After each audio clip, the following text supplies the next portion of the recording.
Et si je te disais qu'il existe un antibiotique naturel utilisé depuis des générations, un mélange simple, puissant, que beaucoup de parents et grands-parents donnaient encore pour aider le corps à se défendre naturellement. Dis-moi, est-ce que toi aussi, quand tu étais malade, on te donnait du miel avec des épices pour te soigner? Car ce mélange que je vais te montrer aujourd'hui est l'un des plus puissants pour soutenir l'organisme.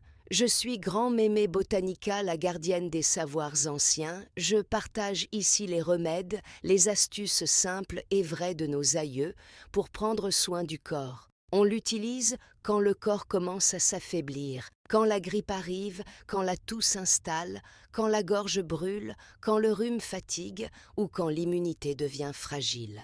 Mais ses bienfaits vont encore plus loin. Ce mélange aide à réduire les inflammations dans le corps, soutient la digestion, protège les cellules grâce à ses antioxydants naturels et aide l'organisme à mieux se défendre contre microbes et infections. Le miel brut nourrit l'organisme, apaise la gorge et possède des propriétés antibactériennes naturelles. Le curcuma, lui, est un puissant anti-inflammatoire. Il aide le corps à calmer les infections, soutenir les défenses naturelles et protéger les cellules contre le vieillissement. C'est pour cela que cette association est souvent appelée antibiotique naturel. Mais attention, ce n'est pas un médicament.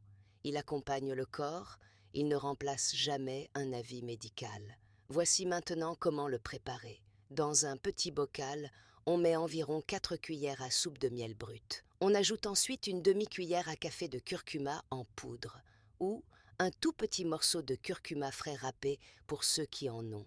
On mélange doucement jusqu'à obtenir une pâte homogène. Puis, on laisse reposer quelques heures pour que le curcuma diffuse toute sa force dans le miel. Pour l'utiliser, on prend une petite cuillère 2 à 3 fois par jour, surtout dès les premiers signes de fatigue, de rhume ou de grippe. On peut le laisser fondre dans la bouche ou le diluer dans une eau tiède, mais jamais dans une eau bouillante pour préserver ses propriétés. Il n'est pas recommandé pour les enfants de moins d'1 an, ni pour les personnes sous traitement médical lourd, sans avis professionnel. Avec ce type de préparation, la clé reste toujours la mesure et l'écoute du corps.